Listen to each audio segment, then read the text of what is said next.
જ્ઞાનની સાથે કર્મનો પણ સમુચ્ચય, કર્મનો પણ સાથે સહ અનુષ્ઠાન થવું જોઈએ, સહ સમુચ્ચય. આ પ્રકારની સમજ છે આગળના વ્યાખ્યાકારોની. એટલા માટે સ્પષ્ટતા કરવાની જરૂર છે કે નહીં, ઉપનિષદમાં જ્ઞાન કર્મનો સહ સમુચ્ચય નથી, ક્રમ સમુચ્ચય. પહેલા કર્મ અને પછી જ્ઞાન એ બરોબર છે, પરંતુ કર્મ અને જ્ઞાન સાથે હોય એ શક્ય નથી. એ ઉપદેશ નથી કહેતો ઉપનિષદ, એ શક્ય પણ નથી. શંકરાચાર્ય મહારાજ સમજાવે છે કેવી રીતે, આગળ સમજાવ્યું પણ ખરું કે બ્રહ્મ વિદ્યા એટલે કે જેમાં કર્તૃત્વને મુક્ત થવાનું છે, અને કર્મનિષ્ઠા એટલે જેમાં કર્તૃત્વને જાળવવાનું છે. તો કર્તૃત્વને મુક્ત થવાનો પ્રયત્ન અને કર્તૃત્વને જાળવવાનો પ્રયત્ન બંને પરસ્પર વિરુદ્ધ છે. માટે એ બે પરસ્પર વિરોધી વસ્તુઓનો સમુચ્ચય એક સાથે અનુષ્ઠાન ન થઈ શકે. એ સમજાવે છે પણ ખરા. હવે એટલે કહ્યું, અત્ર આદ્ય મંત્રેણ સર્વૈષણા પરિત્યાગેન જ્ઞાન નિષ્ઠા ઉક્તા પ્રથમ વેદાર્થ ઈશાવાસ્યમિદમ સર્વમ માંગૃહ કશ્ય સ્વિધ્ધનમિતિ. કે પહેલા મંત્રમાં આપણને ઈશાવાસ્યમિદમ સર્વમ યત્કિંચ જગત્યામ જગત, આ જગતમાં જે કંઈ છે એ ઈશ્વર જ છે એ પ્રકારે દર્શન કરવું જોઈએ. તેને ત્યક્તેન મુંજીતા, આ ત્યાગથી આ જ્ઞાનનું રક્ષણ કરવું જોઈએ. ત્યાગ એટલે સર્વ ઈષણા પરિત્યાગેને, એમ કરીને ત્યાગ દ્વારા બધી એષણાઓનો પરિત્યાગ કરીને, એટલે કે કર્મ સંન્યાસ વડે કર્મનો સંપૂર્ણ ત્યાગ કરીને આ દર્શનમાં, જ્ઞાનમાં જ નિષ્ઠા પ્રાપ્ત કરવી જોઈએ. એમ કરીને જ્ઞાન નિષ્ઠા ઉક્તા, આ પહેલા મંત્રમાં જ્ઞાન નિષ્ઠાનો ઉપદેશ કરવામાં આવ્યો. પ્રથમ વેદાર્થ અને આ વેદનો અર્થ ઉપનિષદનો આ મુખ્ય વિષય છે, પ્રધાન વિષય છે. અજ્ઞાનામ જીજીવિષૂણામ જ્ઞાન નિષ્ઠા સંભવે.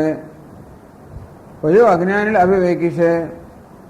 જીજીવિષૂણામ જે લોકો જીવવાની ઈચ્છા ધરાવે છે, અર્થાત જીવવાની પણ ઈચ્છા ધરાવતા હોય, સુખની ઈચ્છા ધરાવતા હોય, જ્ઞાનની ઈચ્છા ધરાવતા હોય, સલામતીની ઈચ્છા ધરાવતા, હવે અનેક પ્રકારની ઈચ્છા ધરાવનારાઓ છે.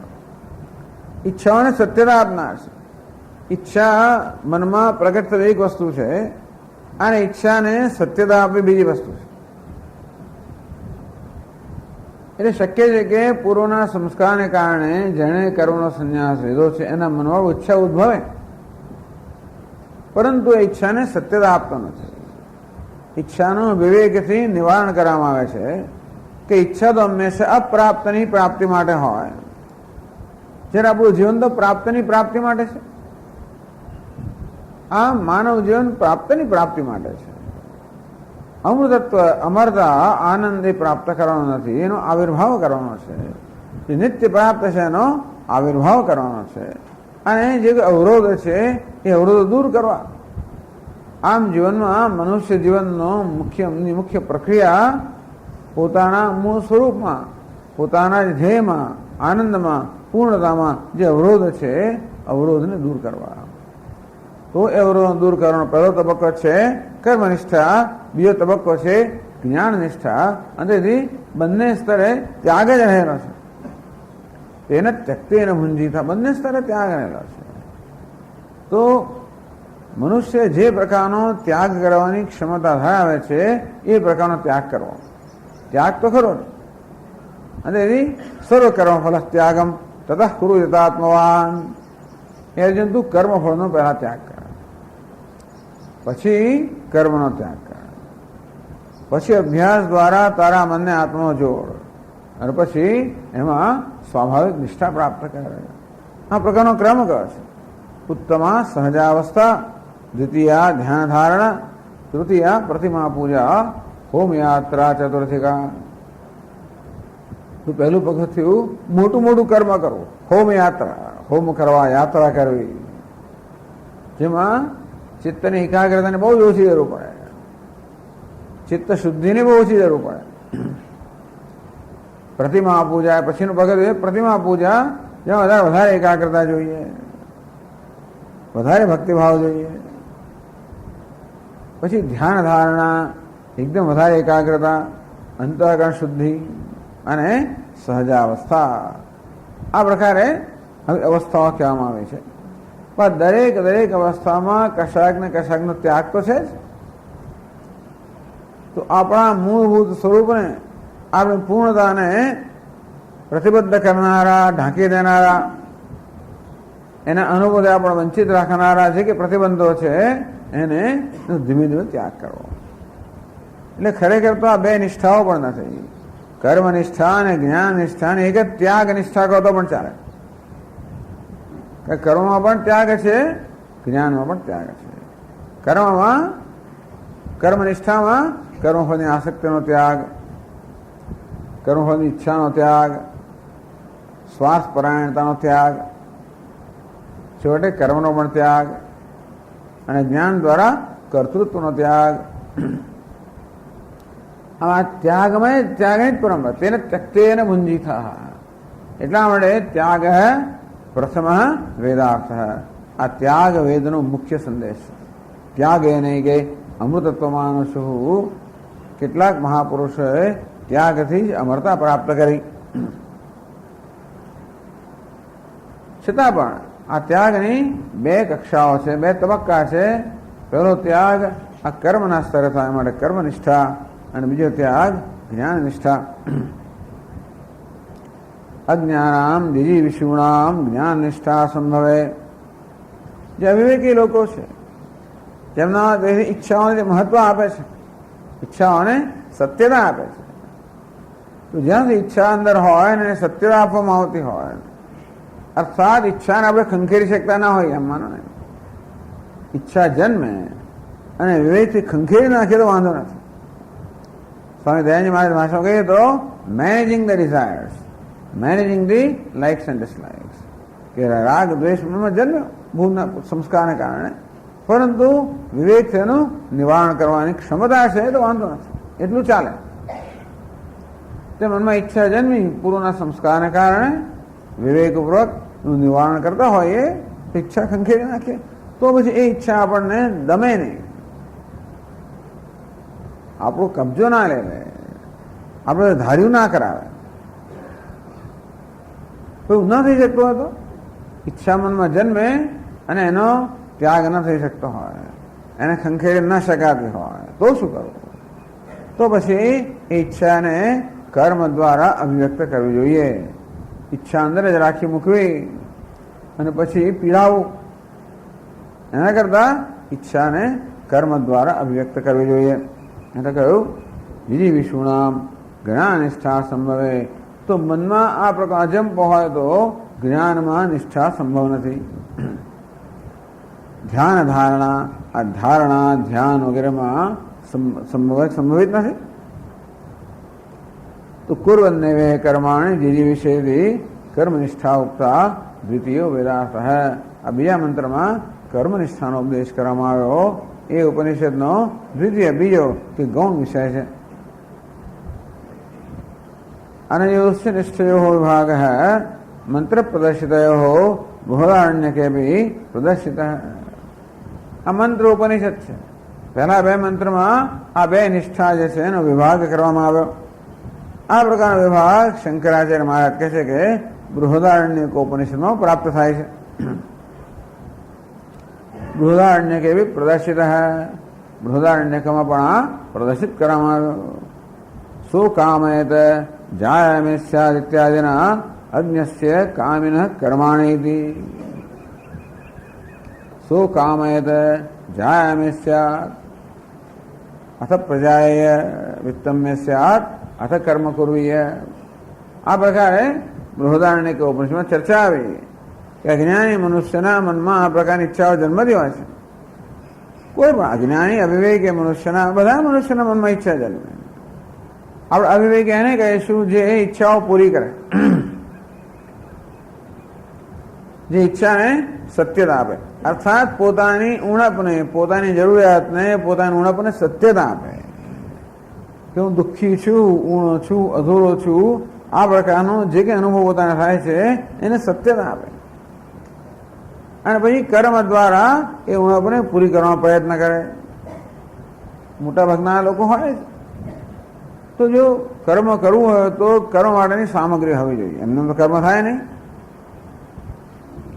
સામગ્રી કઈ? પાંતમ કર્મ, 5 વસ્તુ હોવી જોઈએ. એટલે કહ્યું જાય મે સ્યાત પત્ની, વિત્તમ મે સ્યાત વિત્ત, અથવા પ્રજાએ પુત્ર વિત્ત, પછી માનસમ વિત્તમ અને દૈવમ વિત્તમ અને આત્મા. આ 5 મળીને કર્મના 5 આ અંગ છે, 5 અવયવો છે. પાંતમ કર્મ, આ 5 મળીને કર્મ થાય. એટલે આ બધું હોવું જોઈએ કર્મ કરવું હોય તો. કર્મ વૈદિક કર્મ કરવા માટે પણ અધિકારીત્વ તો જોઈએ છે. હા, તો આપણે જે કરવું હોય એનો અધિકારી તો પ્રાપ્ત કરવા પ્રયત્ન કરીએ છીએ. ઈચ્છા, આપણને કોઈક વસ્તુની ઈચ્છા જન્મી, પણ ઈચ્છાને પૂરી કરવાનું આપણે યથાયોગ્ય સાધન અપનાવીશ. એટલે મારે વિદેશ જવું જ ઈચ્છા જન્મી, પછી એનું સાધન અપનાવવું પડે, વિઝા મેળવવો પડે, પહેલાં એડમિશન મેળવવું પડે. એડમિશન મેળવવા માટે મારે પહેલાં GRE, TOEFL ના બધી પરીક્ષા આપવી પડે, એડમિશનો મેળવવા પડે, પછી વિઝા મેળવવો પડે, એનું આટલું બેંક બેલેન્સ બતાવવું, બધું બહુ કરવું પડે. આ બધું કરે પછી ઈચ્છા શું જન્મી? વિદેશ જવું છે, અમેરિકા જવું છે, બસ બધું કરે. એમને તો અમેરિકામાં બેસવા જવાના છે, એના માટે બધી સામગ્રી જોઈએ. તમારી પાસે I-20 ફોર્મ જોઈએ, તમારે વિઝા જોઈએ, ના જોઈએ, ને બધું જોઈએ. તો એ બધી સામગ્રી હોય. ટૂંકમાં કોઈ પણ કર્મ કરવા માટે અધિકારીત્વ જોઈએ, યોગ્યતા પ્રાપ્ત કરવી પડે. તો કશું કરવા માટે યોગ્યતા પ્રાપ્ત કરવી પડે. ચા સુદ્ધા બનાવવા માટે પણ યોગ્યતા પ્રાપ્ત કરવી પડે. એટલે બધા ચા બનાવે એટલે બધા પીતા હોય એવો નિયમ નથી હોતો. એટલે કોઈ કે લાવો ચા બનાવે, કોઈ ના બનાવી આપશો તમે. એટલે ઘણી વાર ચા પીવે એટલે એક સજા થઈ જતી હોય છે. દરેકનો ચાનો ખ્યાલ જુદો હતો. કોઈકનો ખ્યાલ એક પ્રકારનો હોય, કોઈનો બીજા પ્રકારનો હોય. કોઈને ચા એટલે દૂધનું એક ટીપું જોવાનું, ખાંડનો એક દાણો જ અંદર બી વધારે હોય જ નહીં, એવી ચા હોય. ચા જ અંદર ચા હોય. કોઈને એમ કે દૂધ જ હોવું જોઈએ અને ખાંડ હોવું જોઈએ, એટલે એમાં ચા માત્ર રંગ જ હોવો જોઈએ. દરેકનો ખ્યાલ જુદો હોય. તેથી એકને બનાવેલું બીજો ના આપીએ અને બીજાને બનાવેલું પેલો ના આપીએ, એવું બનાવે. બીજા બહુ ઉત્સાહપૂર્વક આપણે કહીએ લાવ કરી આપો, તો કે તમે ના કરશો. કંઈ પણ કરવા યોગ્યતા જોઈએ છે. અને એવી ઉપનિષદમાં વર્ણન કરવામાં આવ્યું, બૃહદારણ્યક ઉપનિષદમાં, કે આ મનુષ્યને આ બધા લોકની ઈચ્છા છે. આ પૃથ્વીલોકની, પિતૃલોકની, સ્વર્ગલોકની ઈચ્છાઓ છે. એ ઈચ્છાઓ પૂરી કરવા માટે યથાયોગ્ય સાધન જોઈએ. પુત્રેણ અયમ લોક જઈએ હે, કર્મણા પિતૃલોક હે, વિદ્યા દેવલોક હે. જો પુત્ર હોય તો આ લોક પરમ વિજય પ્રાપ્ત કરી શકે. અગ્નિહોત્ર વૈદિક કર્મથી પિતૃલોક અને ઉપાસના સ્વર્ગલોક આ પ્રકારે કહેવામાં આવ્યું. તો એ પ્રકારની બધી સામગ્રી પ્રાપ્ત કરવી જોઈએ. એટલે સો કામયત, એને મૂળ ઈચ્છા તો સ્વર્ગની છે, પણ એ સ્વર્ગની ઈચ્છા પૂરી કરવા માટે સાધન જોઈએ. એટલે એની કામના કરવી પડે. જેવું તો મૂળ ઈચ્છા તો અમેરિકા જવાની છે, પણ એને પણ એડમિશન મળવું છે, પણ એડમિશનની કામ ના કરે. એડમિશન મેળવવા માટે વળી પછી આ રેકમેન્ડેશન, પેલું GR, એની કામ ના કરે. એટલે મૂળ કામના સાધ્યની છે, પણ એ સાધ્યને પૂરું કરવા માટે કર્મની કામના થાય, કર્મની સામગ્રીની કામનાઓ થાય. એટલે પછી કામનાની પરંપરા થાય. એટલે એમાં પત્નીની કામના જન્મી, પુત્ર વિશેની કામના જન્મી, વિત્ત વિશેની કામના જન્મી. આ બધી સાધન માટેની કામનાઓ છે, જેથી જે સાધ્ય સ્વર્ગ છે એ પ્રાપ્ત થઈ શકે. અજ્ઞસ્ય કામિન કર્માણી, જે જ્ઞાની છે, અવિવેકી છે, અને તેથી કામના ધરાવનાર છે, એના માટે ત્યાં કર્મનો ઉપદેશ કરવામાં આવ્યો. કેનો ભાવ એ છે કે બૃહદારણ્યક ઉપનિષદમાં પણ આ જ પદ્ધતિ અપનાવવામાં આવી છે. અને બૃહદારણ્યક ઉપનિષદ એ બ્રાહ્મણોપનિષદ છે. એ જ વિભાગનું, એ જ શાખાનું આ મંત્ર ઉપનિષદ છે. માટે બૃહદારણ્યક ઉપનિષદને ઈશાવાસ્યની વ્યાખ્યા ગણી શકાય. એટલા જ માટે ત્યાં બહુ સ્પષ્ટ કહેવામાં આવ્યું છે. આ ઉપનિષદ બહુ નાનું છે, એટલા માટે કદાચ વસ્તુની સ્પષ્ટતા એટલી ન કરી શકાય હોય. પણ બૃહદારણ્યક તો બહુ એક બૃહદ મોટો વિશાળ છે, માટે ત્યાં પૂરતો સમય છે બધી વસ્તુની સ્પષ્ટતા કરવાનો. મને એ વસ્યાત્મા વાગ્જાયા ઇત્યાદિ વચનાત અજ્ઞત્વમ કામિત્વમ ચ કર્મનિષ્ઠસ્ય નિશ્ચિતમ અવગમ્યતે. વળી જેને આ પ્રકારની જાય એટલે પત્ની સંભાવના ન હોય, ટૂંકમાં જે આ બહારની પત્ની પ્રાપ્ત ન કરી શકતા હોય, બહારનો પુત્ર પ્રાપ્ત ન કરી શકતા હોય, એને આધ્યાત્મિક પત્ની પુત્ર આધ્યાત્મિક એટલે કે વ્યક્તિગત સ્તરે એટલે કહ્યું મને એ વસ્યાત્મા, તો પછી એ મનમાં ને મનમાં પછી આ બધું કરે, ઉપાસના કરે. તે પણ કહ્યું છે કે આપણે જ્યારે ભૌતિક રીતે કોઈ કર્મ ના કરી શકતા હોઈએ તો માનસિક રીતે કરી શકીએ. જેમ બૃહદારણ્યકના પ્રારંભમાં જ અશ્વમેધ યજ્ઞની વાત કરવામાં આવી, ઉપાસના માનસિક રીતે. તેવી રીતે આ પાંક્તમ અગ્નિહોત્રાદિ કર્મ છે પણ મન વડે કરી શકાય. મને વસ્યાત્મા, આ મન એનો આત્મા છે, વાણી એની જાયા પત્ની છે, પ્રાણ એનો પુત્ર છે, ચક્ષુ એનું માનુષ વિત્ત છે, શ્રોત્ર એનું દૈવ વિત્ત છે. આ પ્રકારે જે બધા પાંચ જોઈએ માનસિક રીતે આપણે આ વસ્તુ પર અધ્યારોપ કરીએ અને પછી કર્મ કરીએ તો પણ કર્મનું ફળ મળે. પણ આવું પણ અજ્ઞાની જ કરે ને. મન જે આત્મા નથી એના પર આત્મા આરોપ કરવો, વાણી જે પત્ની નથી એનો પત્નીનો આરોપ કરવો, પ્રાણ પુત્રનો આરોપ કરવો, આ બધી વસ્તુઓ આરોપ કરવા. જે વસ્તુ નથી એનો આરોપ કરવો એનું નામ જ અવિવેક. એ પણ અજ્ઞાની જ કરે. અને તેથી એ પરથી બતાવવામાં આવ્યું કે આ કર્મ અજ્ઞાની માટે. શંકરાચાર્ય મહારાજ સિદ્ધ શું કરવા માંગે છે કે કર્મ અજ્ઞાની માટે, અવિવેકી માટે છે. ક્યારેય પણ જ્ઞાની માટે કર્મનું વિધાન કરવામાં આવ્યું નથી. એટલે બૃહદારણ્યક ઉપનિષદમાં પણ જે કર્મનો આદેશ કરવામાં આવ્યો એ પણ અવિવેકી માટે છે, અજ્ઞાની અને અવિવેકી માટે છે. ઇત્યાદિ વચનાત અજ્ઞત્વમ કામિત્વમ ચ કર્મનિષ્ઠસ્ય નિશ્ચિતમ અવગમ્યતે. તો મને વસ્યાત્મા વાગ જાયા એ આખો જે વાક્ય છે એ પરથી પણ અવગમ્યતે, નિશ્ચિતમ અવગમ્યતે. આપણે નિશ્ચયપૂર્વક કહી શકીએ કે અજ્ઞત્વમ કામિત્વમ છે કર્મનિષ્ઠસ્ય. તો જે કર્મનિષ્ઠા ધરાવે છે એનામાં અજ્ઞાનીપણું પણ છે અને કામના પણ છે. જાય મિસ્યાદ વગેરે કામના છે અને જોડે મન વગેરે પર આત્માનો અધ્યારોપ કરે છે એટલે અજ્ઞાનીપણું પણ છે. એટલે શંકરાચાર્ય મહારાજ કહે છે કે કર્મ કોના માટે શક્ય છે? જેનામાં અજ્ઞાન પણ હોય અને કામના પણ હોય. તો જ્ઞાન નિષ્ઠા અજ્ઞાની માટે હોય પણ કામના સર્વ ઈષણા પરિત્યાગે ને બધી ઈષણાનો ત્યાગ કર્યો હોય કે ત્યાગ થઈ ગયો હોય ત્યારે એ જ્ઞાન નિષ્ઠાનો અધિકારી છે. પણ ઈષણાનો ત્યાગ થયો નથી. જ્યારે ઈષણાનું રાજ્ય છે, માણસ પોતે ઈષણાથી ઈચ્છાથી સંચાલિત છે ત્યારે એના માટે કર્મ છે. એટલે કર્મ વધે છે કે કર્મ જ્ઞાની માટે નથી. જ્યાં જ્યાં પણ વેદની અંદર કર્મનો આદેશ કરવામાં આવ્યો છે ત્યાં ક્યારે પણ બ્રહ્મજ્ઞાની માટે નથી. એટલું જ નહીં પરંતુ બ્રહ્મજ્ઞાન ઈચ્છા ધરાવનાર માટે પણ નથી.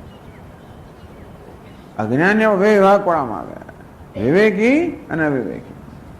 દૂરમેતે વિપરીતે વિશુચી અવિદ્યાયા છે વિદ્યેતિ જ્ઞાતા વિદ્યાભીપ્સનમ નચિકેત સંમન્યે નત્વા કામ ભવો લોલુપંત. હે નચિકેતા, હું તને વિદ્યા માટેનો અધિકારી ગણું છું. અનેક બધી કામના હોય તને કોઈ રીતે લોભાયમાન ન કર્યો, અનેક કામનાના વિષય તને લોભાયમાન ન કર્યો. અવિદ્યા છે વિદ્યેતિ જ્ઞાતા. જેને અવિવેક અને વિવેક કહેવામાં આવે છે એ જીવનમાં બે માર્ગ છે જે બંને પરસ્પર વિરુદ્ધ પરિણામ આપનારા છે. એક વિવેકનો માર્ગ, બીજો અવિવેકનો માર્ગ. એક શ્રેય માર્ગ, બીજો પ્રેય માર્ગ. એટલે જે વિવેકી છે, ભલે અજ્ઞાની પણ વિવેકી છે, તો સંપરિત્ય વિવેનક્તિ ધીર. આ ધીર કે વિવેક મનુષ્ય પોતાની સમક્ષ જે કંઈ આવે કે પોતાના મનમાં પણ જે કંઈ વિચારો જન્મે એનું સારી રીતે વિશ્લેષણ કરનારો છે, ચારે બાજુથી એને સમજનારો છે, વિવેક કરનારો છે. એકદમ નિર્ણય પર ના આવી જાય.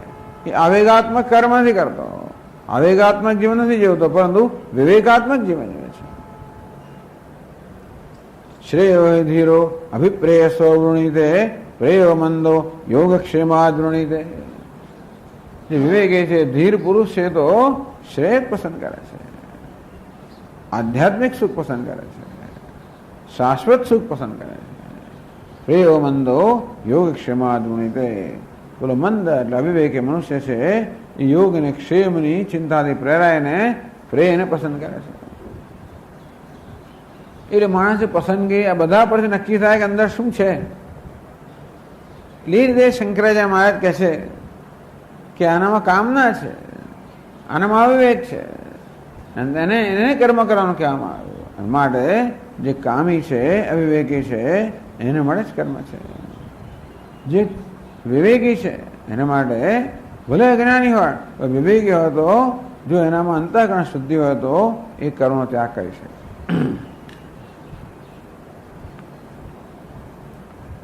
હવે 30મા પાના પર આગળ કહે છે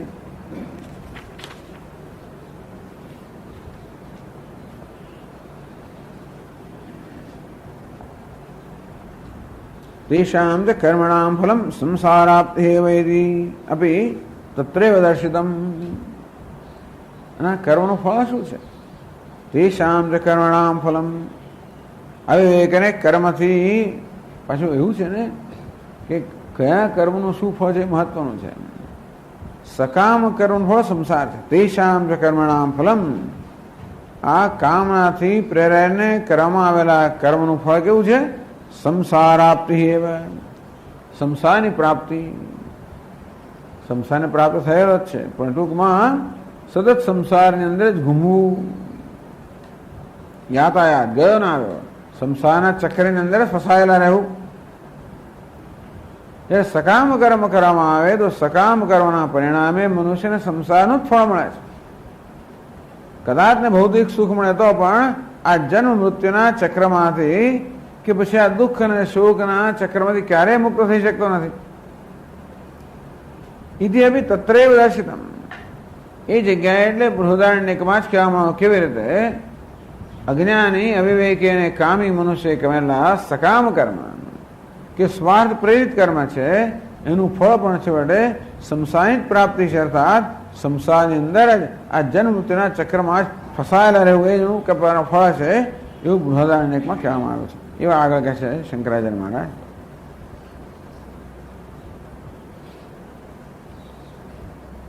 તથા ચ તત્ફલમ સપ્તાન્ન સર્ગઃ તેષુ આત્મભાવેન આત્મસ્વરૂપ અવસ્થાનમ.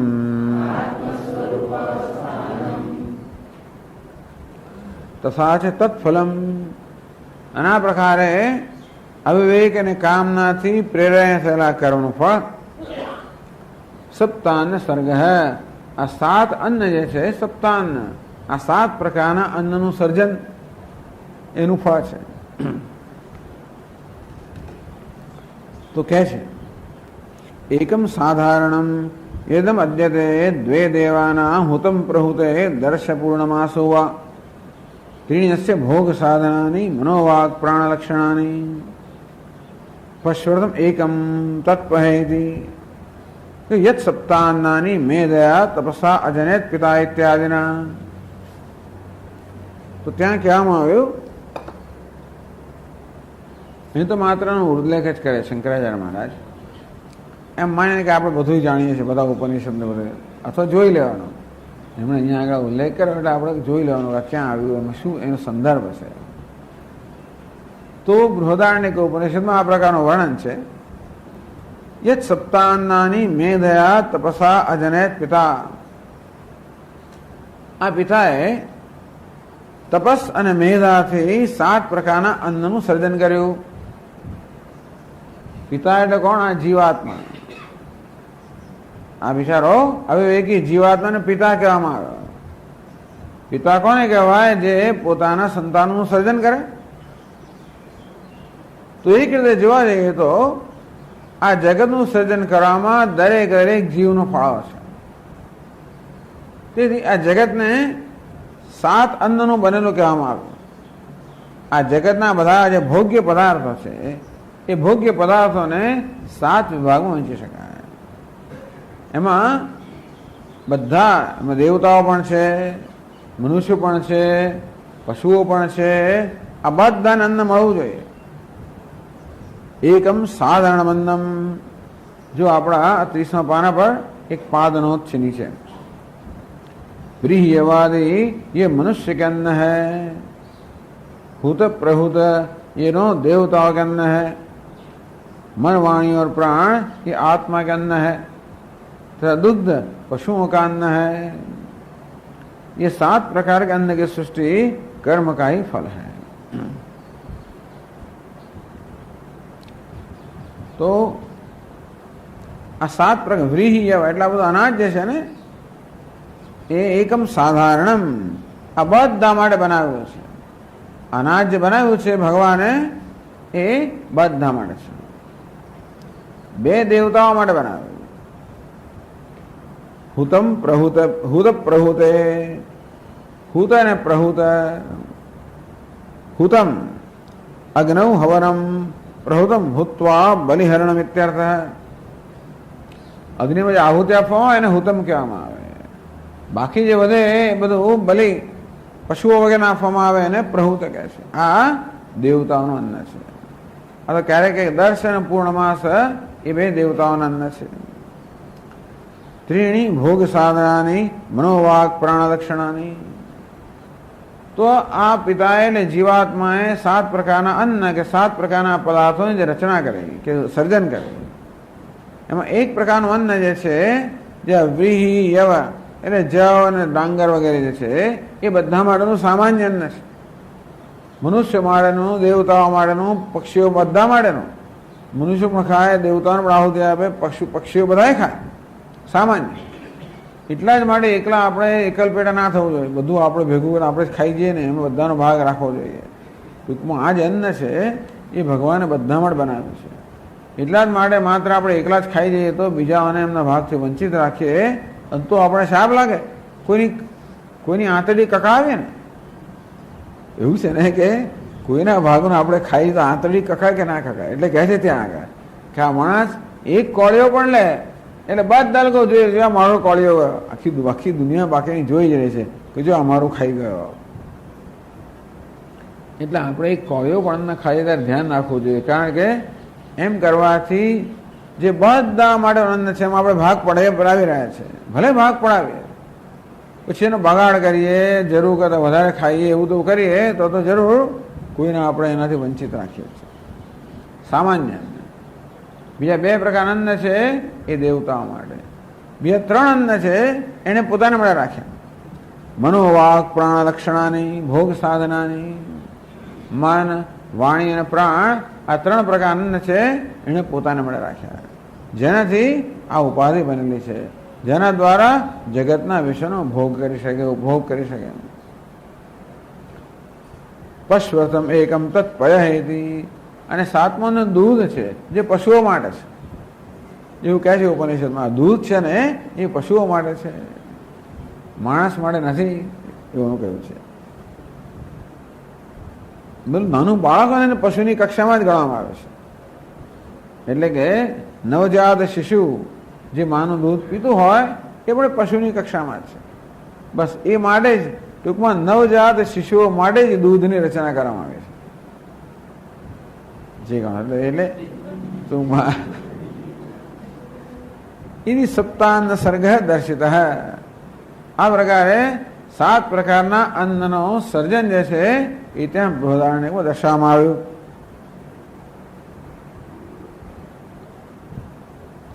આમાં દરેક મનુષ્યને પિતા કહેવામાં. આમ તો પ્રજાપતિ દરેક મનુષ્ય પિતા છે. દરેક મનુષ્ય વિહિત અને પ્રતિષિદ્ધ ધર્મ ને ધર્મ આ પ્રકારના કર્મનું આચરણ કરે. ધર્મને કારણે પુણ્ય પ્રાપ્ત થાય, અધર્મથી પાપ પ્રાપ્ત થાય, પુણ્યથી સુખ પ્રાપ્ત થાય, પાપથી દુઃખ પ્રાપ્ત થાય. આમ પોતે બધા પોતાના માટે સુખ દુઃખનું સર્જન કરે. હવે એવું છે ને કે મેં પુણ્ય કર્મ કર્યું હોય એને કારણે મને સુખ પ્રાપ્ત થવાનું હોય તો સુખ પ્રાપ્ત થવા માટે સુખનું સાધન તો જોઈએ જ. એ બનાવવું પડે પાછું. મને સુખ ત્યારે મળે જ્યારે સુખનું સાધન હોય, સરસ સરસ ભોજન હોય, સરસ સરસ સંગીત હોય, આ બધી વસ્તુઓ જ્યારે હોય ત્યારે મને સુખનો અનુભવ થાય. એટલે એ બધું પણ બનાવવું પડે. વળી એ બધી વસ્તુનો અનુભવ કરવા માટે મારી પાસે આ પ્રાણ જોઈએ, મન જોઈએ, વાણી જોઈએ, આ સૂક્ષ્મ શરીર જોઈએ, એ બનાવવું પડે. એ સૂક્ષ્મ શરીર રહેવા માટે સ્થૂળ શરીર એ પણ બનાવવું પડે.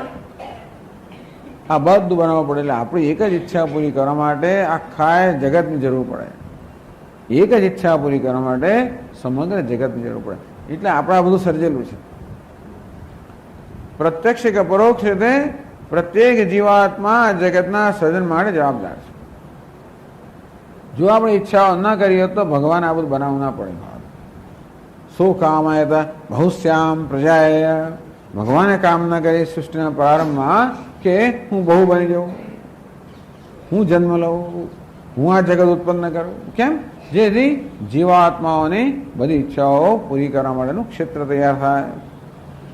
એ રીતે ઉપનિષદ કહે છે કે પ્રત્યેક જીવાત્માએ સારા નરસા કર્મ કરીને પોતાના માટે પાપ અને પુણ્ય ઉત્પન્ન કરીને સુખ અને દુઃખના અનુભવ ઉત્પન્ન કરીને પ્રત્યક્ષ કે પરોક્ષ રીતે આ સમગ્ર જગતનું સર્જન કરેલું છે. હું તમે પિતા છીએ, પ્રજાપતિ છે, જગતનું સર્જન કરનારા છે. એટલે કે આ 7 પ્રકારના અન્નનું કે 7 પ્રકારના પદાર્થનું સર્જન કરનારા છે. એનો તો વાંધો નહીં. તો પછી એમાં તેશુ આત્મભાવેના આ મન, વાણી અને પ્રાણનું સર્જન થયું. પણ અહમભાવ પાછો, અહમભાવ અને મમ ભાવનું પણ આપણે સર્જન કરીએ છીએ. શરીર તો સર્જાયો, પણ શરીર હું છું. આ મન, વાણી, પ્રાણ એમાં અહમભાવ. તેશુ આત્મભાવેના આત્મ સ્વરૂપ અવસ્થાનમ. અને આ રીતે એમાં આત્મભાવને કારણે હંમેશા ઉપાધિમાં અહમભાવ. અને તેથી એ પણ જ્ઞાન બતાવે છે. વાસ્તવ મન આત્મા નથી, વાણી આત્મા નથી, પ્રાણ આત્મા નથી, છતાં એમને આત્મા માનવા. અને પેલું કશું મારું નથી, છતાં મારું માનવું. અહંકાર ને મમકાર, અહમભાવ ને મમભાવ એ સંસાર છે. એટલે ટૂંકમાં આ જીવાત્મા આ જગત તો સર્જે છે એટલું જ નહીં, પરંતુ એમાં અહમભાવ અને મમભાવ કરીને એ સર્જનની પ્રક્રિયા ચાલુ જ રાખે છે. ક્યારે પણ ખૂટતું જ નથી. કેમ નથી ખૂટતું? કારણ કે નવા નવા કર્મ કર્યા જ કરે છે.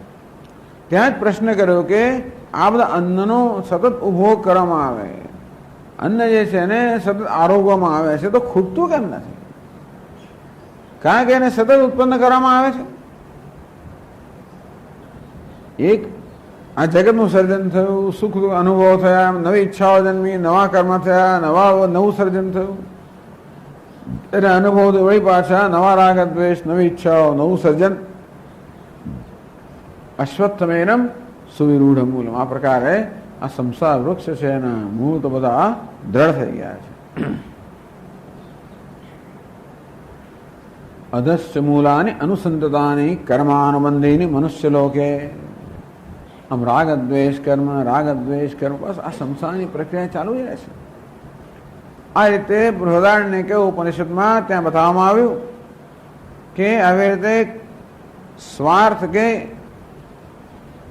અહં પ્રેરિત કામનાઓથી પ્રેરણે કર્મ કરવામાં આવે એનું ફળ સંસાર જ છે. આ પ્રકારે કર્મનિષ્ઠા અને સંસાર. કર્મનિષ્ઠા એટલે પેલી સકામ કર્મનિષ્ઠા. કર્મનિષ્ઠાનો અર્થ નિષ્કામ કર્મનિષ્ઠામાં હોઈ શકે, ત્યાર પછી એ જ્ઞાનને અંતર્ગત આવે, એ ત્યાગને અંતર્ગત આવે. તો નિષ્કામ કર્મનિષ્ઠા હોય તો એ આધ્યાત્મિક ઉન્નતિની પહેલી કક્ષા છે. તો સકામ કર્મનિષ્ઠા તો એ સંસારની નિષ્ઠા છે. તેષુ તે સૃષ્ટેષુ અન્યેષુ તસ્ય પિતુઃ અહમિદમ મમેદમિતિ આત્મત્વધ્યાસેન મનાદિષુ ઇતરેષુ ચ સંબંધ અધ્યાસેન અવસ્થાનમ સંસાર પ્રસિદ્ધ. આ રીતે અહંકાર મમકારને કારણે આ સંસારનું ચક્ર ચાલુ રહે છે. એવ મંત્ર પ્રદર્શિત નિષ્ઠાદ્વય બ્રાહ્મણ સંમતિમ દર્શયિત્વા. આ પ્રકારે બૃહદારણ્યક ઉપનિષદના પહેલા 2 મંત્રોમાં જ્ઞાન નિષ્ઠા અને કર્મ નિષ્ઠા કહી છે. એની આ બૃહદારણ્યક ઉપનિષદમાં સંમતિ દર્શાવી કે ત્યાં પણ આ જ વસ્તુ કહેવામાં આવી છે. પ્રકરણ વિભાગમ દર્શયતી.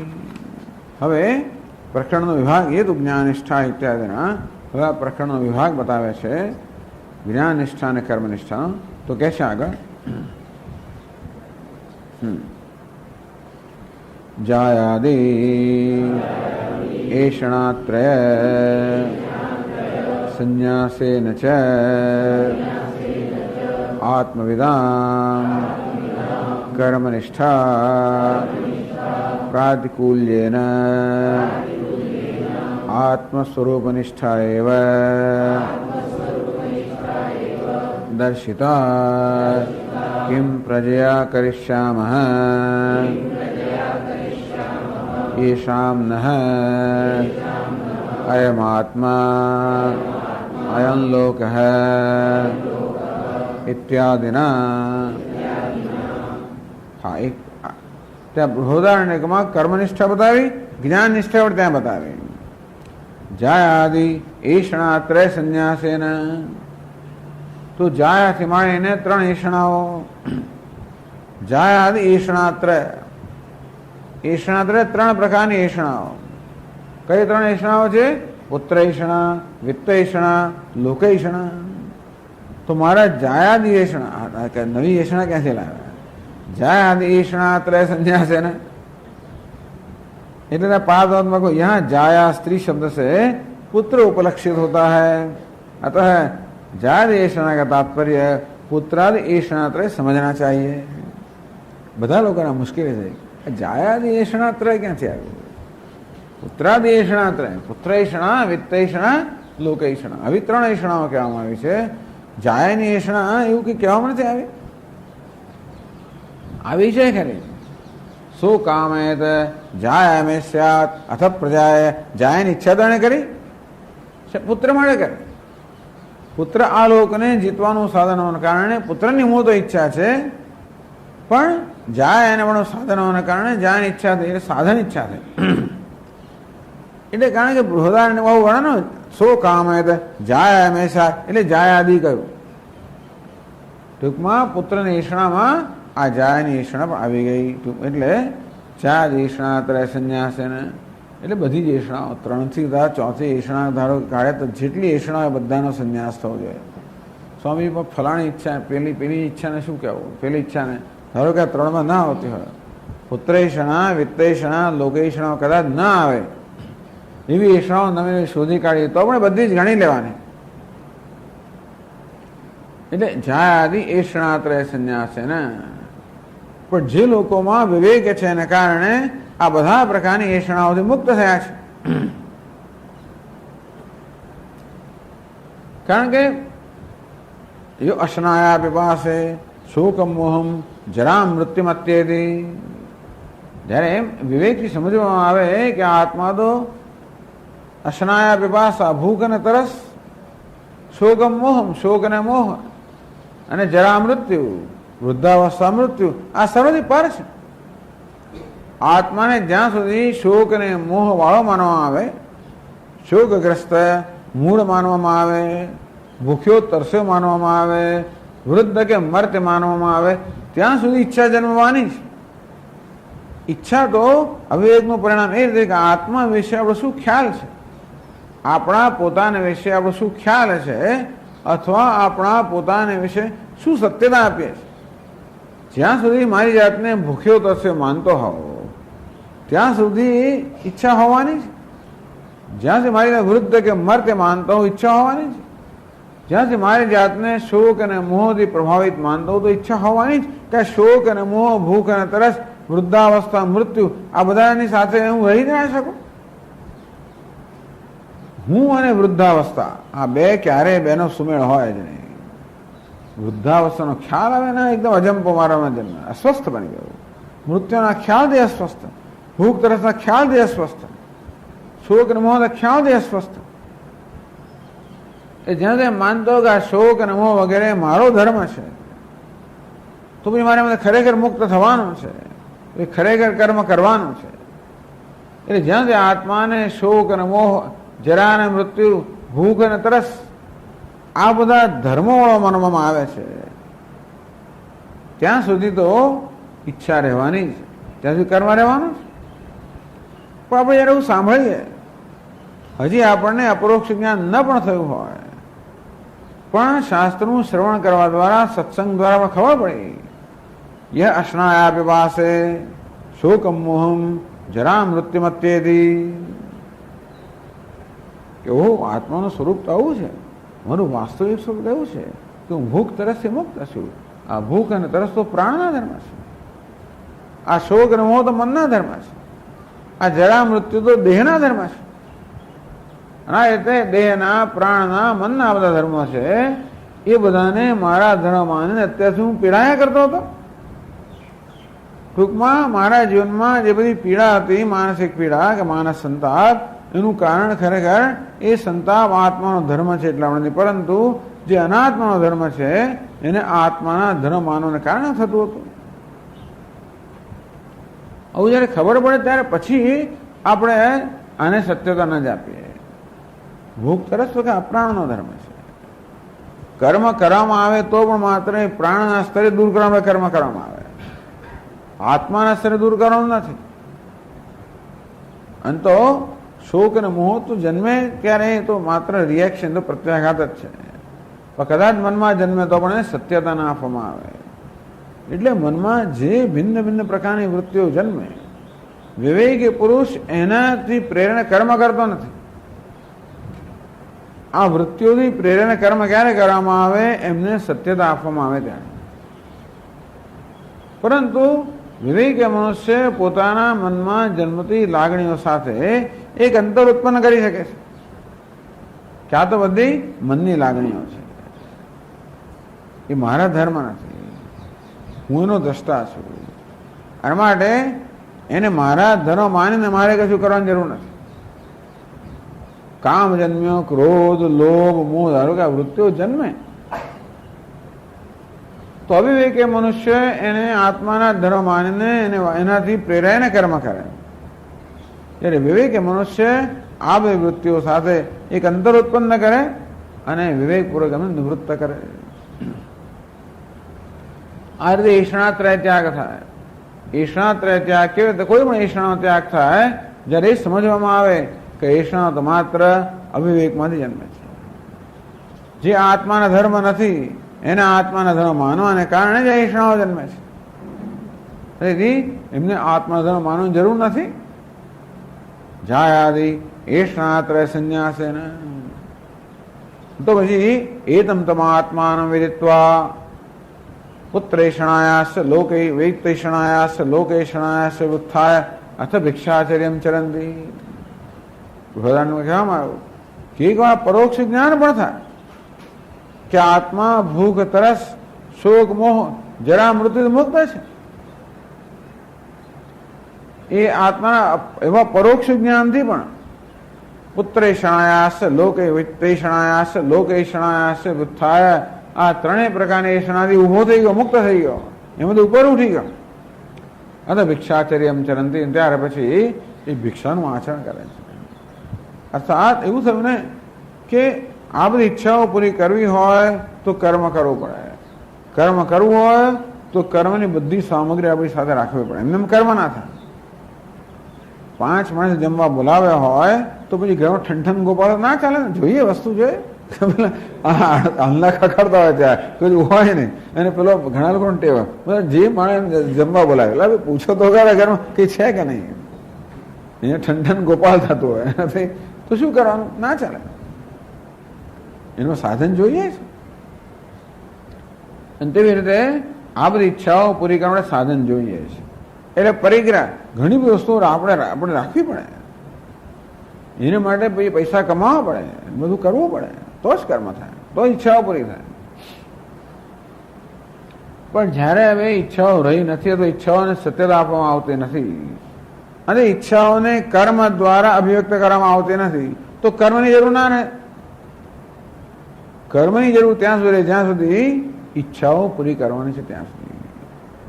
પણ જ્યારે ઈચ્છાઓ રહી નથી અથવા ઈચ્છાઓથી ઈચ્છાઓને ખંખેરી નાખવાની ક્ષમતા પ્રાપ્ત કરી છે, રાગદ્વેષ ક્યાં જતા જ રહ્યા હો અથવા તો રાગદ્વેષને ખંખેરી નાખવાની ક્ષમતા પ્રાપ્ત કરી જન્મે, ચાલો ખંખેરી નાખે તો પછી રાગદ્વેષ આપણો કબજો ના લે અને તો પછી એમને કર્મ દ્વારા અભિવ્યક્ત કરવાની જરૂર ના રહે.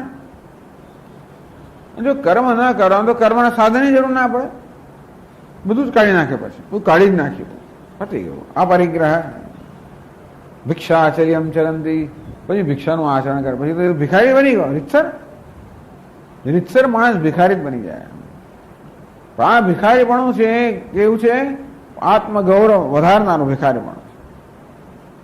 વિવેકાનંદ મહારાજ કે this poverty which is helplessness is a curse, is a sin.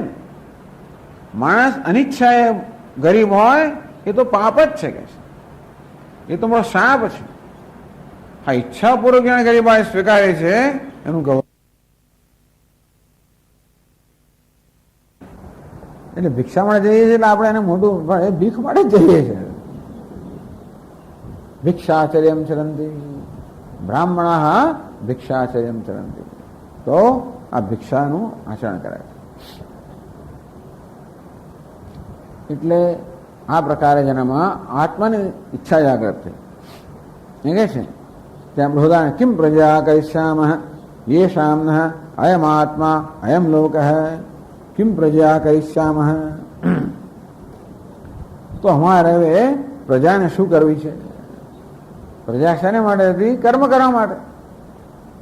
ન કર્મણા ન પ્રજયા ધને ન ત્યાગે નહીં, કે આ કર્મ પ્રજા ધન આ બધા આ જુદા જુદા લોકને પ્રાપ્ત કરવા માટે હતું. કર્મ પિતૃલોકને પ્રાપ્ત કરવા માટે હતું, પ્રજા મનુષ્યલોકને પ્રાપ્ત કરવા માટે હતી. વિત્ત છે દૈવ વિત્ત એ સ્વર્ગલોકને પ્રાપ્ત કરવાનું સાધન હતું. આ ત્રણ લોક ગણવામાં આવ્યા છે: પૃથ્વીલોક, અંતરિક્ષ લોક કે પિતૃલોક અને સ્વર્ગલોક. એ પ્રત્યેકને પ્રાપ્ત કરવાનું સાધન છે. અને પ્રજા જે છે એ પૃથ્વીલોકને પ્રાપ્ત કરવાનું સાધન, અને કર્મ છે અંતરિક્ષ લોક કે પિતૃલોકને પ્રાપ્ત કરવાનું સાધન, અને જે દૈવમ વિત્ત છે એ સ્વર્ગલોકને પ્રાપ્ત કરવાનું સાધન. જ્યાં સુધી આ બધા અનાત્મલોક છે, જ્યાં સુધી અનાત્મલોકની ઈચ્છા હોય ત્યાં સુધી એ સાધનનો ત્યાગ ન થઈ શકે. પણ જેનો વિવેક જન્મ્યો કિમ પ્રજા કરિષ્યામ યેષામ અયમ આત્મા અયમ લોક, અમારે પ્રજા સાથે શું સંબંધ છે? પ્રજાપદમત્ર વિત્તલોક અભિ ઉપલક્ષણમ યેષામ અયમ આત્મા ઇત્યાદિ લિંગાત. ટૂંકમાં અમે જેમને આત્મલોક પ્રાપ્ત કરવો છે, પેલા અનાત્મલોક છે, પૃથ્વીલોક હોય, પિતૃલોક હોય, સ્વર્ગ, બધા અનાત્મા તો ખરા જ ને, ગમે તો નાના મોટા અનાત્મા તો ખરા જ. તો અનાત્મલોક જેને પ્રાપ્ત કરવો હોય એને કર્મ કરવું પડે. અનાત્મા પ્રાપ્ત છે એને પ્રાપ્ત કરવા કર્મ કરવું પડે. તો પછી બધા સાધનો છે, પ્રજા પણ જોઈએ, જાયા પણ જોઈએ, વિત્ત બધું જોઈએ.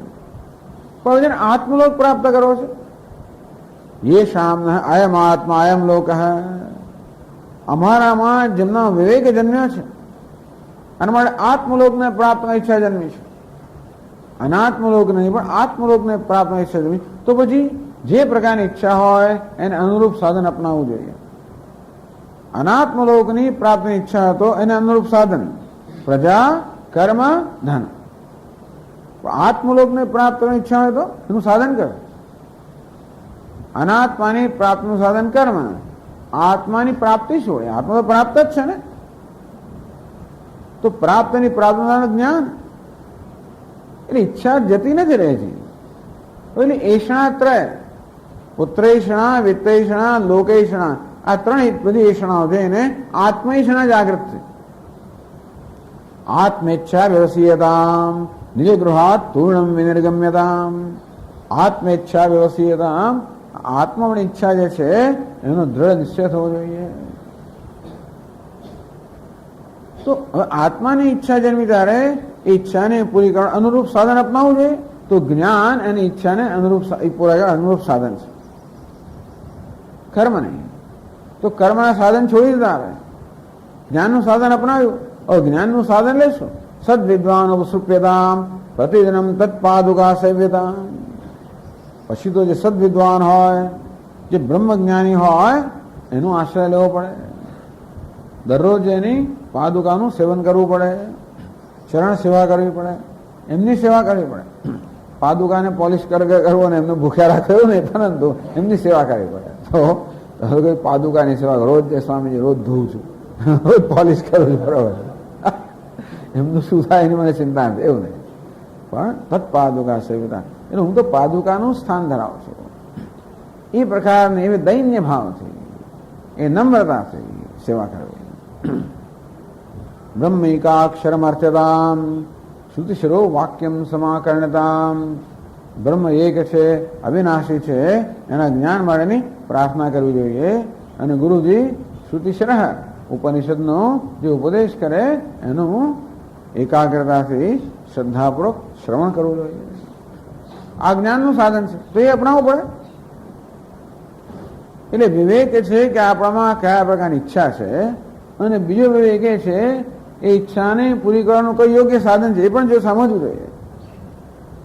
તો વિવેકને કારણે અનાત્માની ઈચ્છામાંથી આત્માની ઈચ્છા જન્મી, અને વિવેકને કારણે આત્માની ઈચ્છા પૂરી કરવા માટે જ્ઞાનની ઈચ્છા જન્મી. એટલે ભિક્ષાચર્યમ ચરંતી, જ્ઞાનની ઈચ્છા પૂરી કરવા માટે શાસ્ત્રનું શ્રવણ, આત્માવારે દ્રષ્ટવ્ય, શ્રોતવ્ય, મંતવ્ય, નિધ્યાસિતવ્ય. આત્માનું દર્શન કરવા હોય તો શ્રવણ, મનન, નિધ્યાસન. એના માટે ગુરુજીના ગુરુમુખે શ્રવણ વગેરે, એટલે કર્મ સંન્યાસ આવે. ગુરુ પાસે જઈને રહેવાનું, રોજ જઈને પાછા આવવાનું નહીં, રહેવાનું ત્યાં જવાનું. રહો તો પછી સેવા કરવાની અને શ્રવણ કરવાનું. એટલે ઘર છોડી દીધું, ઘર છોડ્યું એટલે સંન્યાસ. ટૂંકમાં ઘર છોડે બધું, કર્તવ્ય કર્મ છોડી દીધું, બધું છોડી દીધું, સંન્યાસ, કર્મ સંન્યાસ. ચાયાદિ ઈષ્ણાત્ર સંન્યાસેન ચ આત્મવિદામ કર્મનિષ્ઠા પ્રાતિકૂલ્યેન. આ જ્ઞાન નિષ્ઠા છે, કર્મ નિષ્ઠાથી વિરુદ્ધ છે. આ બે નિષ્ઠાઓ એક સાથે ના હોઈ શકે. તદેકં વદ નિશ્ચિત્ય યેન શ્રેયોહમ આપનુયામ. ભગવાન બેમાંથી એક નક્કી કરીને આપ મને કહો કે મારે શું કરવું. સંન્યાસમ કર્મણામ કૃષ્ણ પુનર્યોગમ ચ શંસસી. હે ભગવાન, એક બાજુ આપ સંન્યાસની પ્રશંસા કરો છો, બીજી બાજુ આ કર્મ માટેનો આદેશ આપો છો. તદેકમ વદ નિશ્ચિત્ય યેન શ્રેયોહમ આપનુયામ. આ બેમાંથી એક મને નક્કી કરીને કહો કે બે સાથે તો અનુષ્ઠાન ન થાય. કર્મનો સંન્યાસ અને કર્મનું આચરણ એ બે એક વ્યક્તિ માટે એક સાથે શક્ય નથી. એક વ્યક્તિ માટે જુદા સમય શક્ય હોય કે પહેલા તબક્કે જ વ્યક્તિ કર્મનું આચરણ કરે અને પછી કર્મનો ત્યાગ કરે, એ બસ બને. પણ એક સાથે કર્મનું આચરણ અને કર્મનો ત્યાગ શક્ય નથી. એટલે શંકરાચાર્ય મહારાજ કહે છે કે પ્રાતિકૂલ્યેન, કર્મનિષ્ઠા પ્રાતિકૂલ્યેન. આત્મવિદામ, જેને આત્માનું જ્ઞાન છે, એ આત્માનું જ્ઞાન પરોક્ષ જ્ઞાન પણ હોય કે અપરોક્ષ જ્ઞાન પણ હોય. પહેલા પરોક્ષ જ્ઞાન હોય. એ પરોક્ષ જ્ઞાન જ વાસ્તવમાં વિવિધિશા સંન્યાસ માટે પર્યાપ્ત છે. આત્માનું પરોક્ષ જ્ઞાન જન્મ્યું કે આત્મા આ બધા સર્વ સંસાર ધર્મથી રહિત છે. અશનાયા, વિપાસા, શોક, મોહ, જરા, મૃત્યુથી રહિત છે. અને તેથી આત્મલોકની ઈચ્છા જન્મી. તો પછી કર્મનો ત્યાગ છે, એ કર્મનો ત્યાગ થઈ શકે. એટલે આત્મવિદાન, આત્માનું જેને જ્ઞાન છે તેવા, આત્માના પરોક્ષ જ્ઞાનથી કર્મ સંન્યાસ, અને પછી આત્માના પરોક્ષ જ્ઞાનથી વિદ્વત સંન્યાસ. સંન્યાસની બે કક્ષાઓ છે, કર્મ સંન્યાસ કે વિવિધિશા સંન્યાસ અને વિદ્વત સંન્યાસ. વિવિધિશા સંન્યાસ એટલે કે જ્ઞાન પ્રાપ્ત કરવાની ઈચ્છાથી લીધેલો સંન્યાસ. એ સ્વામી દયાનંદ મહારાજ કે સંન્યાસી પણ સંન્યાસી બનવાનું છે એવું કહે. જે વિવિધિશા સંન્યાસી છે એને વિદ્વત સંન્યાસી બનવાનું છે. વિદ્વત સંન્યાસી બનવા માટે લીધેલો સંન્યાસ વિવિધિશા સંન્યાસ. તો પરોક્ષ જ્ઞાન વિવિધિશા સંન્યાસ, અપરોક્ષ જ્ઞાન વિદ્વત સંન્યાસ. આમ જ્ઞાન સંન્યાસનું સાધન છે અને સંન્યાસ જ્ઞાનનું સાધન છે. પરોક્ષ જ્ઞાન છે એ કર્મ સંન્યાસનું સાધન છે, એ કર્મ સંન્યાસ અપરોક્ષ જ્ઞાનનું સાધન છે, અપરોક્ષ જ્ઞાન વિદ્વત સંન્યાસનું સાધન છે. પરંતુ અહીં કહેવામાં આવ્યું કે આ જે જ્ઞાન નિષ્ઠા છે એ કર્મ નિષ્ઠાની વિરુદ્ધ છે. જ્ઞાન અર્થાત સતત કર્તૃત્વનો ત્યાગ કરવાનો પ્રયત્ન, અને કર્મ એટલે કર્તૃત્વને જાળવવાનો પ્રયત્ન. આ બંને પરસ્પર વિરુદ્ધ હોવાને કારણે એક જ સાધક કે એક જ પુરુષ આ બંનેનું એક સાથે આચરણ ન કરી શકે. આ પ્રકારે એ બૃહદારણ્યકોપનિષદમાં જ જ્ઞાન નિષ્ઠા પણ બતાવવામાં આવી. ત્યાં કર્મ નિષ્ઠા બતાવવામાં આવી અને સકામ કર્મને કારણે સંસારનું ફળ છે બતાવવામાં આવ્યું. અને જોડે જ્યારે વિવેક જાગૃત થાય અને આ રીતે મનુષ્ય આ એષણા ત્રયમાં મુક્ત થાય અને ત્યારે જ્ઞાન નિષ્ઠાથી મોક્ષ પ્રાપ્ત થાય એ પણ ત્યાં કહેવામાં આવ્યું. તો આ રીતે આ ઉપનિષદના પહેલા 2 મંત્રોમાં જે નિષ્ઠા કહેવામાં આવી એનું જ વિસ્તારથી નિરૂપણ ત્યાં બૃહદારણ્યકમાં કરવામાં આવ્યું. એમ કરીને આ મંત્ર ઉપનિષદ અને બ્રાહ્મણ ઉપનિષદ બંને સંમતિ દર્શાવી. એવો મંત્ર પ્રદર્શિત નિષ્ઠાદ્વય બ્રાહ્મણ સંમતિ દર્શયિત્વા. આમ આ ઉપનિષદના પહેલા 2 મંત્રમાં જે 2 નિષ્ઠા કહેવામાં આવી એની સંમતિ દર્શાવી બૃહદારણ્યકમાં બ્રાહ્મણ ઉપનિષદમાં. આ 2 નિષ્ઠા તો ખરી, પણ ઉપનિષદ 18 મંત્રો જે છે એમાં કયો મંત્ર કઈ જગ્યાએ મૂકવાનો, 2 નિષ્ઠામાં કયા મંત્ર ક્યાં આવે. પ્રકરણ વિભાગમ દર્શયતી. પ્રકરણ વિભાગમ અત્રત્યમ, અહીંયા જે પ્રકરણ છે એનો વિભાગ બતાવે છે. એ તો આગળ કહે છે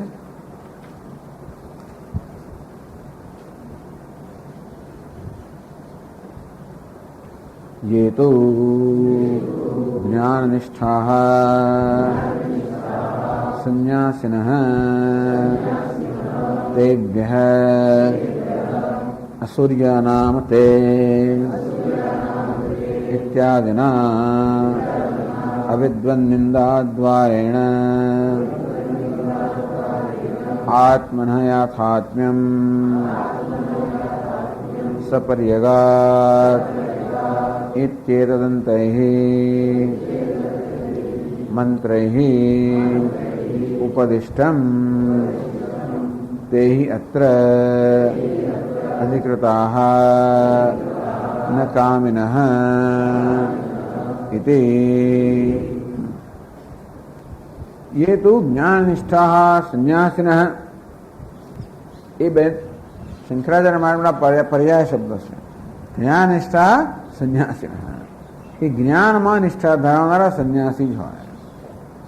એ પરોક્ષ જ્ઞાન હોય તો એ વિવિધિશા સંન્યાસી હોય, અપરોક્ષ જ્ઞાન નિષ્ઠા હોય તો વિદ્વત સંન્યાસી હોય.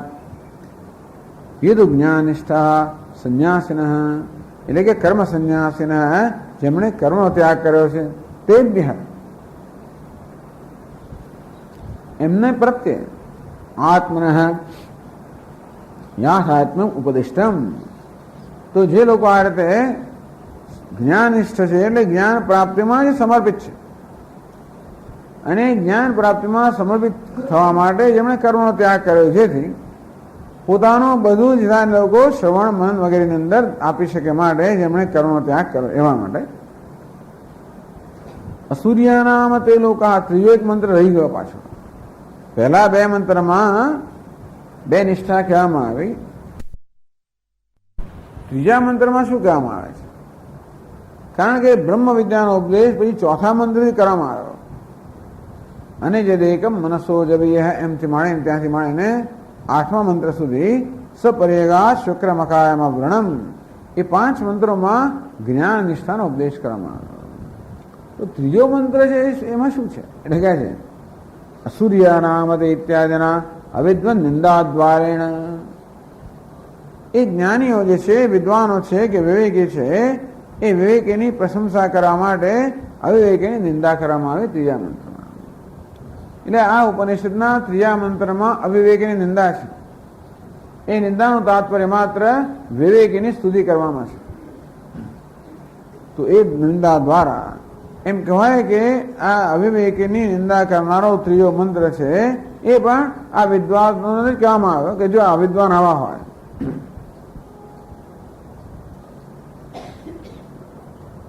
આત્મ યાથાત્મ ઉપદિષ્ટમ, અને પછી આ જ્ઞાન નિષ્ઠ સંન્યાસીઓને ઉપનિષદમાં આ 5 મંત્રમાં આત્મ યાથાત્મ ઉપદિષ્ટમ, આત્માનું યથાર્થ સ્વરૂપ છે એનો ઉપદેશ કરવામાં આવ્યો. ક્યાં સુધી? સપર્યગાત ઇતિ અંતે એતદંતૈ મંત્રૈ, 8મા મંત્ર સુધી, 4થાથી માંડીને 8મા મંત્ર સુધીમાં આત્માના યથાર્થ સ્વરૂપનો ઉપદેશ કરવામાં આવ્યો. કોને? જે લોકો જ્ઞાનમાં નિષ્ઠ છે, અર્થાત જ્ઞાન પ્રાપ્તિમાં આત્મવિચારને સમર્પિત છે. એ માટે જેમણે બધા પ્રકારની પ્રવૃત્તિનો ત્યાગ કર્યો છે, એકમાત્ર આને જ સમર્પિત છે, એમને આ આત્માના યથાર્થનો ઉપદેશ કરવામાં આવ્યો. એટલે હવે આ ઉપનિષદમાં 2 વિભાગ કરે છે. પહેલા 2 મંત્રમાં તો પહેલી 2 નિષ્ઠા કહેવામાં આવી, તો બાકીના મંત્રોનો વિભાગ કરવો પડે ને પાછો, કે બાકીના જે મંત્રો છે એમાં કયો મંત્ર કઈ નિષ્ઠાનું પ્રતિપાદન કરે છે એ પણ મુમુક્ષુને સ્પષ્ટ હોવું જોઈએ, જેથી એ મંત્રનું અધ્યયન કરતા કે ચિંતન કરતી વખતે આ મંત્ર શનું પ્રતિપાદન કરે છે એ તાત્પર્ય નિર્ણય હોય તો એ પ્રકારનું અનુસંધાન થાય. તો કે આ 4થાથી માંડીને 8મા સુધીના એ 5 મંત્રો છે એ આત્માના યથાર્થ સ્વરૂપનું પ્રતિપાદન છે. એ પ્રકારે એ મંત્રનું અનુસંધાન થવું જોઈએ.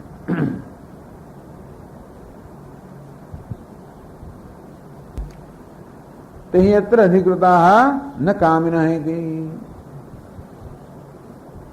તો આ પ્રકારે જ્ઞાનમાં નિષ્ઠ છે એ લોકો જ આ 5 મંત્રો માટે અધિકાર ધરાવે છે. ન તું કામિન, જે કામના ધરાવનારા માણસો છે એમને મળે પેલા 5 મંત્રો નથી. એક જ ઉપનિષદ 2 અધિકારી માટે છે. એનો અર્થ એવો છે, એક અધિકારી કહેવાય છે સંન્યાસી છે. ઈષ્ણાઓ 3 ઈષ્ણાથી મુક્ત થયેલા છે, જેમાં વિવેક છે, વૈરાગ્ય છે, મુમુક્ષુત્વમ છે, અથવા આત્માને જાણવાની ઈચ્છા છે, જિજ્ઞાસા છે. એવા એક અધિકારી જેને જ્ઞાન નિષ્ઠ કહેવામાં આવે અને બીજા અધિકારી જેને કર્મનિષ્ઠ કહેવામાં આવે.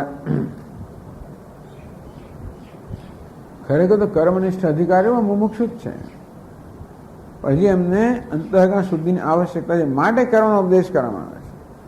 આ ઉપનિષદમાં જે કર્મનો ઉપદેશ કરવામાં આવે છે એ કોઈ સાંસારિક ઈચ્છાઓ પૂરી કરવા માટે નહીં, છતાં એ પણ પૂરી થાય કરવી હોય તો.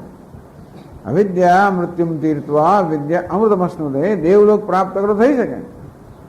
તો ઉપનિષદમાં જ્યારે કર્મ કે ઉપાસનાનો ઉપદેશ કરવામાં આવે ત્યારે એ નિષ્કામ ભાવથી કરવામાં આવે છે એવી અપેક્ષા છે, જેથી એ કર્મ અને ઉપાસના અંતઃકરણ શુદ્ધિ, અંતઃકરણ નિશ્ચલતાનું સાધન બને, અને જેથી આ જ્ઞાન માટેની યોગ્યતા પ્રાપ્ત થાય. એટલે આ ઉપનિષદમાં જે કર્મની નિષ્ઠા છે એ પેલા કામી લોકો માટે નથી, ખરેખર એ પણ વિવેકી લોકો માટે જ છે. વિવેકી મનુષ્ય જયારે જાણે કે હજી મારા મનમાં રાગ દ્વેષ છે, મોક્ષની ઈચ્છા છે, જ્ઞાનની ઈચ્છા છે, જ્ઞાન મળે પ્રેમ છે, શાસ્ત્ર મળે પ્રેમ છે, છતાં પણ એ પોતાના વિશેની વાસ્તવિકતાઓથી સભાન છે કે હજી મારામાં રાગ દ્વેષ છે.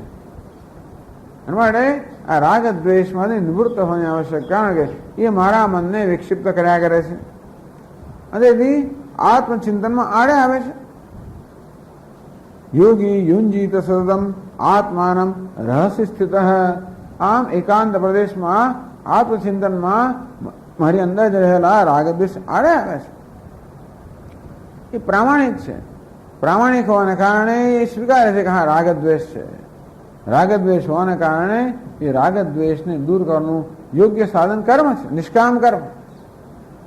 ઈશ્વરાત્મા બુદ્ધિથી કરવામાં આવેલું નિષ્કામ કર્મ છે એ રાગદ્વેષમાંથી મુક્ત થવાનું સાધન, એટલે એને અપનાવે છે. એટલે આ ઉપનિષદમાં જે કર્મ અને ઉપાસનાનો ઉપદેશ કરવામાં આવે છે એ આવા એ પણ વિવેકી લોકો એમને ઉદ્દેશને કહેવામાં આવે, જેથી અવિદ્યા મૃત્યુમ તીર્થવા, અવિદ્યા અર્થાત કર્મ દ્વારા બહિર્મુક્ત મૃત્યુમાંથી મુક્ત થઈને વિદ્યા અમૃતમસ્નુતે, વિદ્યા ઉપાસનાથી એ લોકો દૈવી સંપત્તિ રૂપી અમરતા પ્રાપ્ત કરે, એ રીતે આ બ્રહ્મ વિદ્યા માટેની યોગ્યતા પ્રાપ્ત કરે.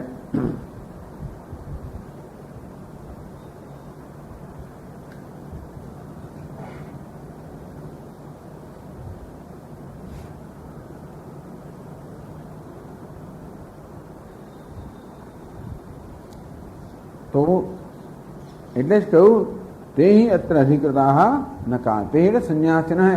આ સંન્યાસો જ આ ઉપદેશમાં અધિકારી છે, જે કામી લોકો છે તે નહીં. તો ખાલી સંન્યાસીઓ જ બ્રહ્મ વિદ્યાના ઉપદેશના અધિકારી છે ને બીજા નહીં, એવું આપણને એવી માટેનું પ્રમાણ ક્યાં છે? તો શ્વેતાશ્વત ઉપનિષદની ક્યાં છે? તથા ચ શ્વેતાશ્વતરાણામ મંત્રોપનિષદી અત્યાશ્રમેભ્યઃ પરમં પવિત્રમ પ્રોવાચ સમ્યગ ઋષિ સંગજુષ્ટમ ઇત્યાદિ વિભજ્ય ઉક્તમ. તથા ચ શ્વેતાશ્વતરાણામ ઉપનિષદ કહેવાય. શ્વેતાશ્વતર એટલે કહ્યું શ્વેત ખચ્ચર, અશ્વતર અશ્વ નહીં પણ જુદા પ્રકારનો અશ્વ ખચ્ચર. શ્વેત અશ્વતર એટલે સફેદ ખચ્ચર. તો સફેદ ખચ્ચર વાળો ઉપદેશ કરવામાં આવ્યો. તૈતરીય, આ તિત્તરીય પક્ષી છે એના વાળો ઉપદેશ કરવામાં આવ્યો. તૈતર પક્ષી. માંડુક્ય એટલે દેડકા, ટૂંકમાં ઉપદેશ કરનારા કોણ છે? દેડકાઓ છે. જે જ્યાંથી ઉપદેશ પ્રાપ્ત થાય પ્રાપ્ત કરો. દેડકો આપે કે પછી તેતર આપે, ખચ્ચર આપે. તથા ચ શ્વેતાશ્વતરાણામ મંત્રોપનિષદી. આ શ્વેતાશ્વત જે શાખા છે એનું જે મંત્રોપનિષદ, જેને શ્વેતાશ્વત ઉપનિષદ કહેવાય છે, એમાં કહ્યું અત્યાશ્રમેભ્ય પરમં પવિત્રમ પ્રોવાચ સમ્યક ઋષિ સંગજુષ્ટમ. અત્યાશ્રમેભ્ય તપઃ પ્રભાવાત દેવ પ્રસાદાચ બ્રહ્મ શ્વેતા સ્વતરોથ વિદ્વાન ઇત્યાદિ. પછી બી પંક્તિ છે. તપઃ પ્રભાવાત દેવ પ્રસાદાચ બ્રહ્મ શ્વેતાશ્વત અથ વિદ્વાન. આ શ્વેતાશ્વત ઋષિ જે બ્રહ્મના જ્ઞાતા હતા, તપસ્યાના પ્રભાવથી ઈશ્વરની કૃપાથી પણ એમણે અત્યાશ્રમેભ્ય એટલે આ બધા આશ્રમથી ઉપર ઉઠેલા છે.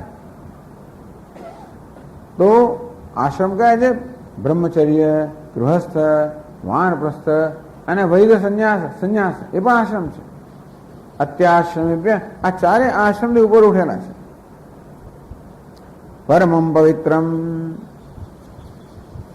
આત્મયાથાત્મ્યમ પરમં તદ વિષયમ જ્ઞાનમ વા પરમં પવિત્રમ. આ શ્વેતાશ્વત ઋષિએ આ પરમં પવિત્રમ, આ પરમ પવિત્ર આત્મતત્વનો ઉપદેશ કર્યો, કે પરમ પવિત્ર જ્ઞાનનો ઉપદેશ કર્યો. કોને? અત્યાશ્રમેભ્ય, જે બધા આશ્રમથી પર ઉઠેલા છે. એટલે જો સંન્યાસ આશ્રમ ઉપર લેવામાં આવે તો એ સંન્યાસ માટે પણ અમુક ધર્મ છે બધા, એ પણ નહીં. એટલે પરમહંસ આશ્રમને સ્વીકારેલો છે એવા અત્યાશ્રમેભ્ય. એટલે ટૂંકમાં શ્વેતાશ્વત ઉપનિષદમાં કહેવામાં આવ્યું કે આ પરમ પવિત્ર જે આત્મતત્વ છે એનું પરમ પવિત્ર જે જ્ઞાન છે એનો ઉપદેશ સંન્યાસીઓને કરવામાં આવ્યો. પ્રોવાચ સમ્યક ઋષિ સંગજુષ્ટમ ઋષિગણ સેવિતમ. આ રીતે ઋષિ મુનિઓ કે તપસ્યા વગેરેના પ્રભાવથી થયેલા ઋષિ મુનિઓ જેનું સેવન કરે છે એવું આ પરમ પવિત્ર જે જ્ઞાન છે એ શ્વેતાશ્વત ઋષિએ સંન્યાસીને પ્રદાન કરી. ઇત્યાદિ વિભજ્ય ઉક્તમ.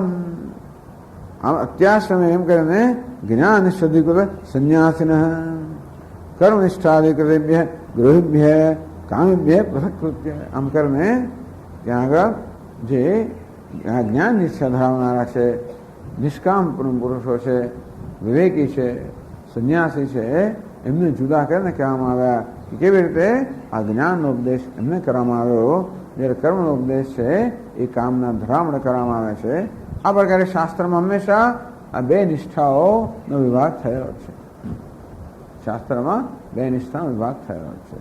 અને તો ઉપનિષદની આ પ્રણાલી છે. ભગવદ્ ગીતામાં પણ એનું જ અનુસરણ કરવામાં આવે છે.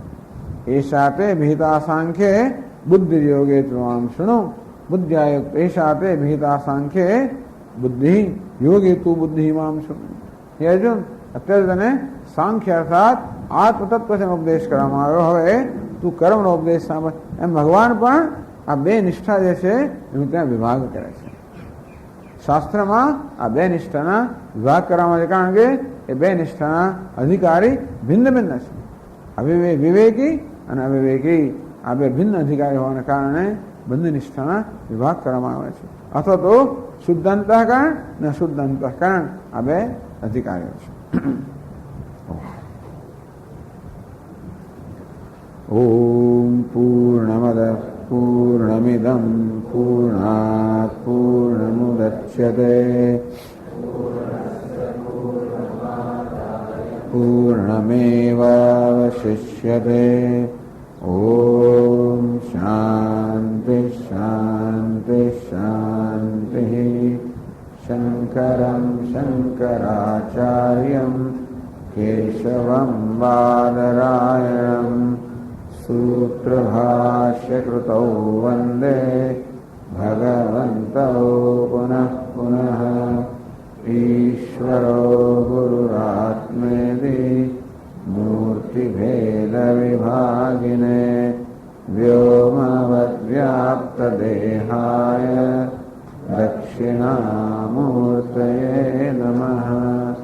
ઓમ શાંતિ શાંતિ શાંતિ.